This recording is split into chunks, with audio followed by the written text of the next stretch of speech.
राम राम जी। आप सभी को हरियाली तीज की शुभकामनाएं।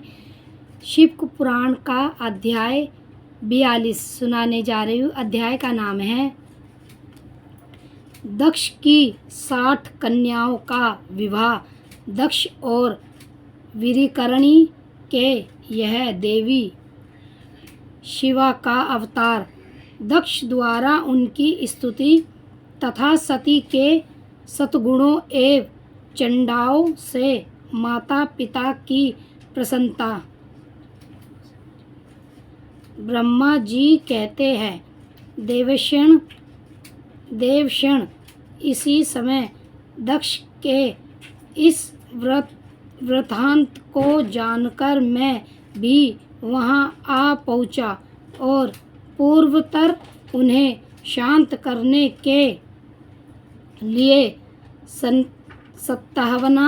सत्तावना देने लगा। तुम्हारी प्रसन्नता को बढ़ते हुए मैंने दक्ष के साथ तुम्हारा सुंदर स्नेहपूर्व संबंध स्थापित कराया। तुम मेरे पुत्र हो। मुनियों में श्रेष्ठ और संपूर्ण देवताओं के प्रिय हो, अतः बड़े प्रेम से तुम्हें आकाशवान देकर मैं फिर अपने स्थान पर आ गया। तदनंतर प्रजापति दक्ष ने मेरी अनुज्ञा के अनुसार अपनी पत्नी के गर्भ से 60 सुंदरी कन्याओं को जन्म दिया और अल्करहित हो धर्म आदि के साथ उन सबका विवाह कर दिया। मुनीश्वर, मैं उसी प्रसंग को बड़े प्रेम से कह रहा हूँ, तुम सुनो। मुने दक्ष ने अपनी 10 कन्याएं विधि पूर्वक धर्म को बिहा दी। 13 कन्या सहायक मुनियों को दे दी और 27 कन्याओं का विवाह चंद्रमा के साथ कर दिया। भूत यह बहुपुत्र अग्रहा तथा कश्यप को उन्होंने 2-2 कन्याएं दी और शेष 4 कन्याओं का विवाह तृष्य या अरिष्टनेमि के साथ कर दिया।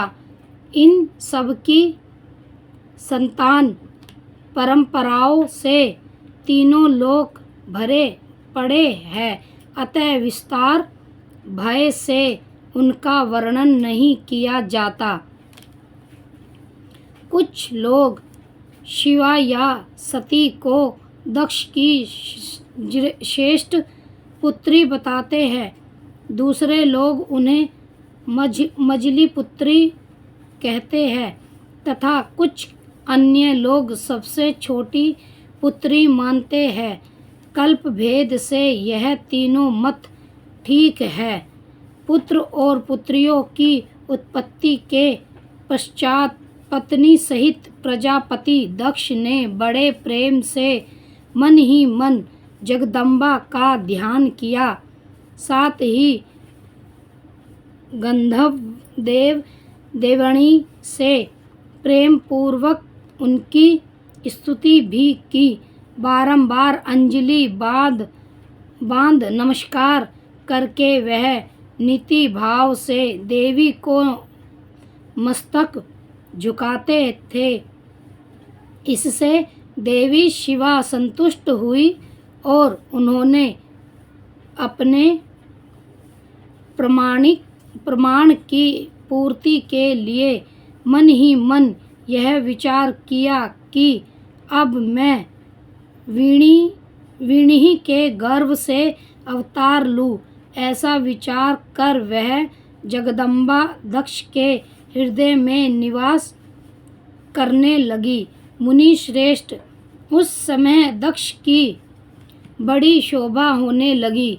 फिर उत्तम मुहूर्त देखकर दक्ष ने अपनी पत्नी में प्रसन्नतापूर्वक गर्भधारण किया।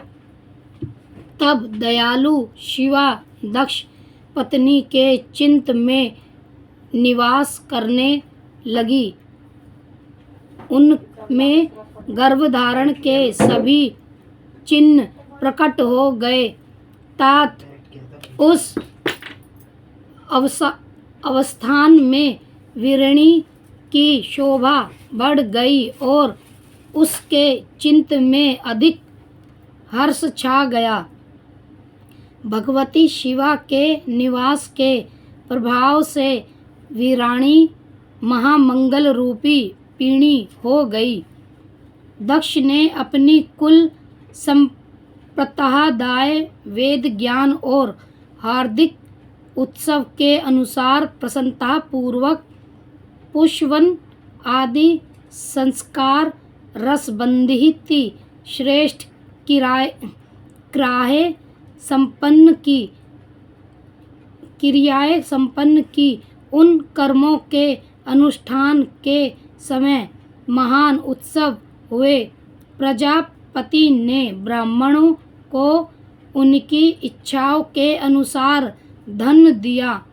उस अवसर पर वीराणी के गर्भ में देवी का निवास हुआ जानकर श्री विष्णु आदि सब देवताओं को बड़ी प्रसन्नता हुई।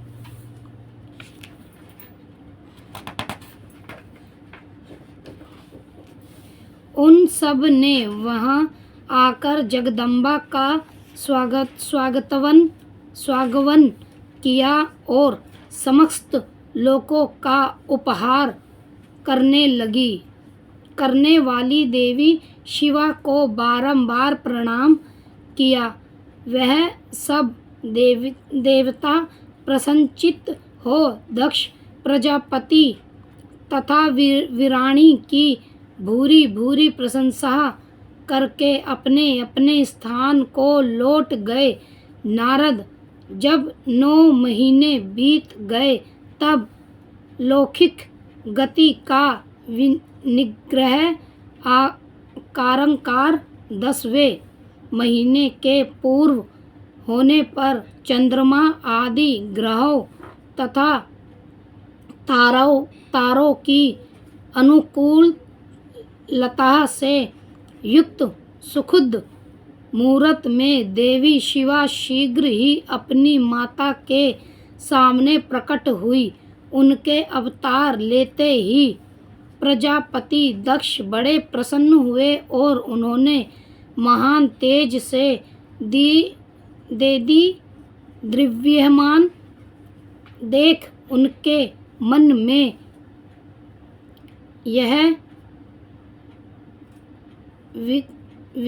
विश्वास हो गया कि साक्षात वह शिवा देवी ही मेरी पुत्री के रूप में प्रकट हुई है। उस समय आकाश से फूलों की वर्षा होने लगी और मेघ जल बरसाने लगे। मुनिवर सती के जन्म लेते ही संपूर्ण दिशाओं में तन्तार शांति छा गई। देवता आकाश में खड़े हो मंगल की बाजे बजाने लगे। अग्निशालाओं की बुझी हुई अग्नियां सहसाने प्रज्वलित हो उठी और सब कुछ परम मंगलमय हो गया। वीराणी के गर्भ से समस्त जगदम्बा को प्रकट हुई देख दक्ष ने दोनों हाथ जोड़कर नमस्कार किया और बड़े भक्ति भाव से उनकी बड़ी स्तुति की। बुद्धिमान दक्ष ने स्तुति करने पर जगदम्ब माता शिवा उस समय दक्ष से इस प्रकार बोली जैसे जिससे माता विराहणी ने सुन सके। देवी बोली, प्रजापते, तुमने पहले पुत्री रूप में मुझे प्राप्त करने के लिए मेरी आराधना की थी। तुम्हारा वह मनोरथ आज सिद्ध हो गया। अब तुम उस तपस्या के फल को ग्रहण करो। उस समय दक्ष से ऐसा कहकर देवी ने अपनी माया से शिशु रूप धारण कर लिया और स्वभाव भाव प्रकट करती हुई वह वहाँ रोने लगी। उस बालिका का रोदन सुनकर सभी स्त्रियां और दासियां बड़े वेग से प्रसन्नतापूर्वक वहां आ पहुंची। आसकिनी की पुत्री का अलौकिक रूप देखकर उन सभी स्त्रियों को बड़ा हर्ष हुआ।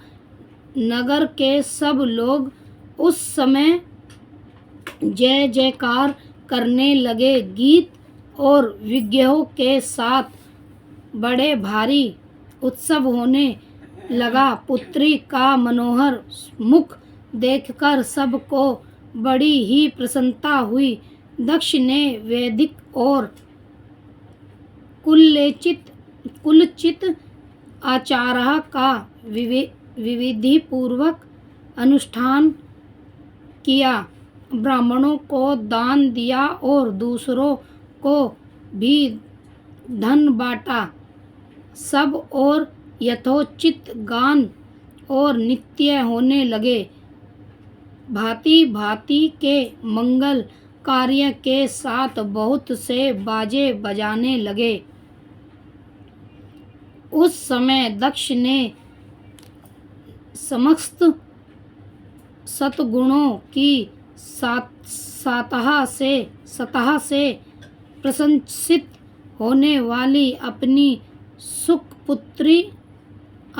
उस पुत्री का नाम प्रसन्नतापूर्वक उमा रखा। तदनंतर संसार में लोगों की ओर से उसके और भी नाम प्रचलित किए गए, जो सब के सब महान मंगलदायक थे। विशेषतः समस्त दुखों का नाश करने वाले हैं। वीराणी और महानता दक्ष अपनी पुत्री का पालन करने लगे तथा वह शुक्ल पक्ष की चंद्रमा ललाह के समान दिनों दिन बढ़ने लगी। दृज्य श्रेष्ठ बाल्यावस्था में भी समस्त उत्तमोत्तम गुण उसमें उसी तरह प्रवेश करने लगे जैसे कुल पक्ष के बाल चंद्रमा में भी समस्त मोहन हरिणी कलाएं प्रविष्ट हो जाती है।